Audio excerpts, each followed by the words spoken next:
సంకల్నాటి కాంగ్రెస్ ప్రభుత్వం సకలం చెరువుల ఆల్మోస్ట్ 70% కబ్జా చేసిన కాలేజీని ఏం బీకలేక వాళ్ళకి భయపడి ఫాతిమా కాలేజీకి భయపడి ఏం బీకలేక చాతగాని దద్దమ్మ ప్రభుత్వం ఇవాళ హిందూ గుళ్లపై ఇవాళ కాంగ్రెస్ కి ఓటేసే హిందువులకు సిగ్గుండాలి, కాంగ్రెస్ కి ఓటేసే హిందువులు తలదించుకునే పరిస్థితి. ఆల్రెడీ కాంగ్రెస్ రాగానే దునియా గుళ్లపై దాడులు జరిగినాయి. ఈ మధ్య దాడులు జరుగుతున్నాయంటే ఎవడో దుండగుడు దాడి చేయాలి, లేదంటే కాంగ్రెస్ ప్రభుత్వం దుండగుడు రూపంలో దాడి చేయాలి. ఇవాళ వచ్చి రాత్రి దొంగల లెక్క విగ్రహాన్ని వేరే గుడ్ల పెట్టాల్సిన అవసరం ఉంది. ఇవాళ కొన్న ఇవాళ 60 నుంచి 70 ఏళ్ల పాత గుడి వేల ఎకరాలు 100 ఎకరాలు కబ్జాకు గురి పడుతున్న ప్రభుత్వ స్థలాల్లో శాతగాక 100 గజాలు కూడా లేని అమ్మవారి గుడిని అలా కబ్జా చేసిరని చెప్పి అలా గుడి స్లాబులు కూలగొట్టి అమ్మవారు విగ్రహాన్ని తరలించింది. ఒక శాస్త్రం ప్రకారం తరలించాలి. వాస్తవంగా అసలు తరలించే రైట్ అనేదే లేదు. ఇవాళ ఎన్నో దర్గాలు రోడ్డు కట్టంగా ఉన్నాయి. మరి మీకు అంతా మొగోళ్ళు అయితే మరి దర్గాల దగ్గర పోయి మాట్లాడండి. ఇవాళ హిందూ దేవాలయాలపై కాదు మీ దాడి. దర్గాలు ఎన్ని ఉన్నాయి, అక్రమ కట్టడాలు ఎన్ని ఉన్నాయి, పెద్ద అక్రమ కట్టడాలు ఇవాళ FTL పరిధిలో కడుతున్నారు. మరి వాళ్ళతోటి రాజీ గుర్చుకొని మా హిందువులపై దాడి, హిందూ దేవతలపై దాడి, హిందూ గుళ్లను ధ్వంసం చేయడమే ఇలా లక్ష్యంగా పెట్టుకున్నారు. దాడి చేస్తే మాత్రం రారు, ఎందుకంటే వాళ్ళకి పదవులు ముఖ్యం. బీజేపీకి పదవులు ముఖ్యం కాదు, మాకు హిందుత్వం ముఖ్యము, మా హిందూ సోదరులు ముఖ్యం. ఈరోజు అమ్మవారితో పెట్టుకున్న వాళ్ళు ప్రతి ఒక్కరికి గట్టిగా సమాధానం దొరుకుతుంది. ఈరోజు అమ్మవారి సాక్షిగా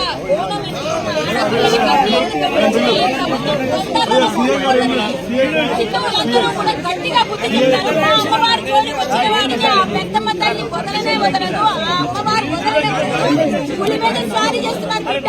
మీకు దమ్ము ఉంటే, మీకు సిగ్గుంటే, శరం ఉంటే వెళ్ళి పైన రోడ్డు మధ్యలో ఉన్న దర్గాల్ని వాటిని కూడా కూల్చి మా గుడి దగ్గరికి రండి.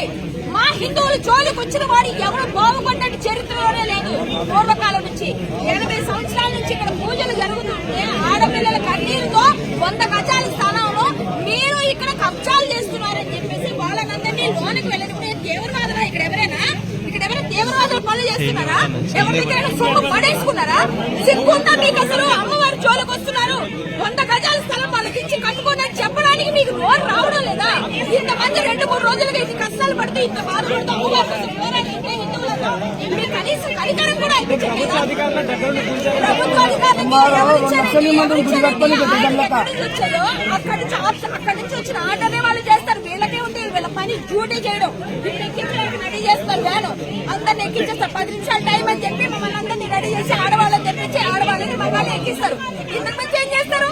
ఇదేగా చేసేది. తర్వాత ఏమో కేసులు పెడతారు, తిప్పులో ఉంటారు. చెప్పండి, చచ్చమైనా పర్లేదు అమ్మవారి కోసం. జై శ్రీరామ్, అమ్మవారి దగ్గరే ఉంటాం, అమ్మవారి కోసం పోరాడతాం. మా బీజేపీ ప్రభుత్వం మాట్లాడుతుందంటే చిత్తశుద్ధితో పనిచేస్తాం కాబట్టి మేము మాట్లాడతాం. మేము బీజేపీ వాళ్ళని కొట్లాడతాం, హిందువులందరినీ ఏర్పాటు చేస్తాం, అమ్మవారి గుడిని మళ్ళీ వాళ్ళతో నిర్మించేలా చేస్తాం.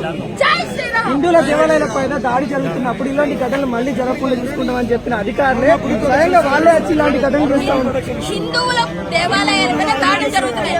ఏమంటారు? చూడండి, రాయేశాడండి, ఎరగొట్టాడండి. వాడు మతిస్థిమితం లేదండి. ఎవరికి మతిస్థిమితం లేదండి. ఇక్కడ చేయిస్తున్న వాళ్ళకి ఎవరు ఆర్డర్ ఇస్తున్నారో వాళ్ళకి లేదు, ఎవరికి లేదు మతిస్థిమితం.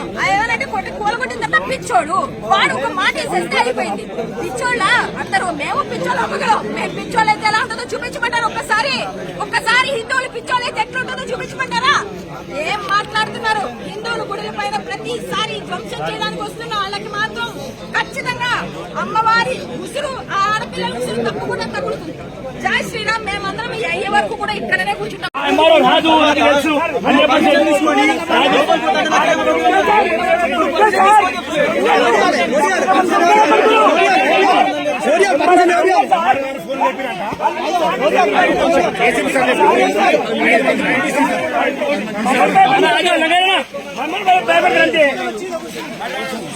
ಬೇಗ ದೊಂಗೋಗಿ